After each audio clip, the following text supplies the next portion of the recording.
UP के शाहजहांपुर में पत्रकार जगेंद्र सिंह को जिंदा जलाने के मामले में पत्रकार के परिवार ने इस मामले की सीबीआई जांच की मांग की है। इस मामले में एक पीआईएल भी दायर की गई है। इससे पहले कल इस मामले में 5 पुलिस वाले को सस्पेंड कर दिया गया।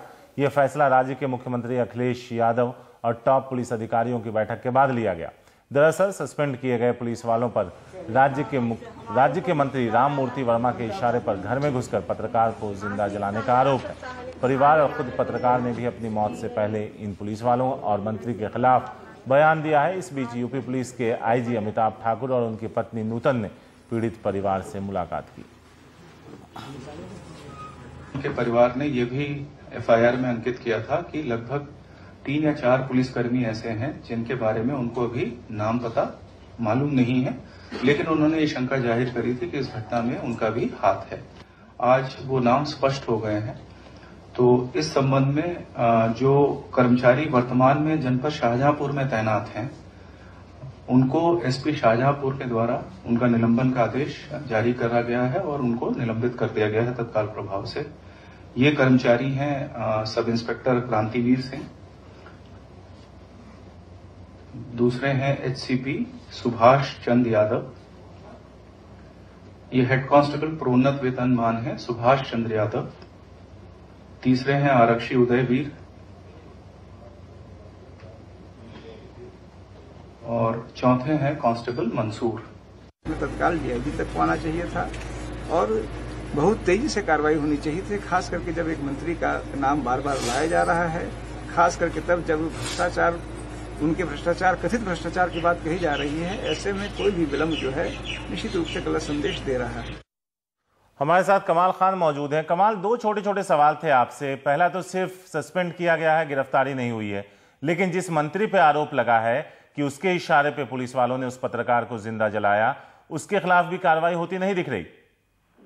हाँ, मंत्री की वजह से सरकार की बहुत बदनामी हो रही है और मायावती सरकार और अखिलेश सरकार में यही फर्क है कि मायावती कभी भी दूसरे के पाप का घड़ा अपने सिर पे नहीं फोड़ती थी।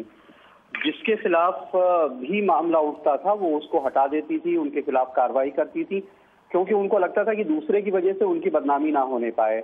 लेकिन अखिलेश सरकार में बहुत तरह के प्रेशर ग्रुप्स हैं, बहुत सारे लोग मुलायम सिंह जी के आदमी हैं, कुछ लोग और उनके परिवार के किसी बड़े सदस्य के आदमी हैं।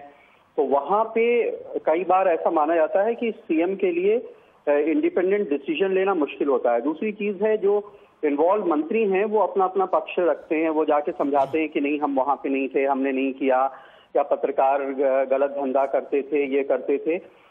लेकिन जब मामला इतना तूल पकड़ गया है और मंत्री के खिलाफ एफआईआर हो चुकी है, तो कम से कम अगर उन्हें पद से हटा दिया जाए तो शायद सरकार कुछ बदनामी से बच जाए। लेकिन उनको नहीं हटाने से मंत्री का तो कुछ नहीं बिगड़ेगा, लेकिन सरकार का बहुत नुकसान हो रहा है, क्योंकि पूरे देश में उसकी थू-थू हो रही है। इन कमाल, इन पुलिस वालों के खिलाफ कहें तो गिरफ्तारी भी नहीं हुई है, सिर्फ सस्पेंड करके खाना पूर्ति ही कहा जाए इसे। परिवार मांग कर रहा है कि सीबीआई जांच कराई जाए।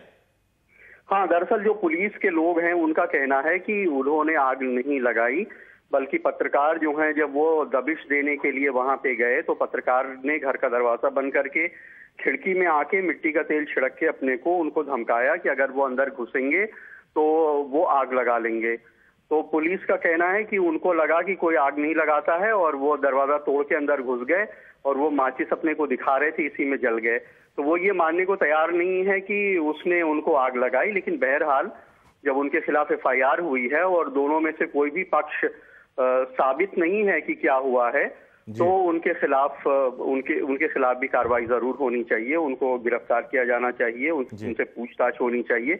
और इतना दिन होने के बाद भी अगर किसी के खिलाफ कुछ ना हो, ये बड़ी बात है।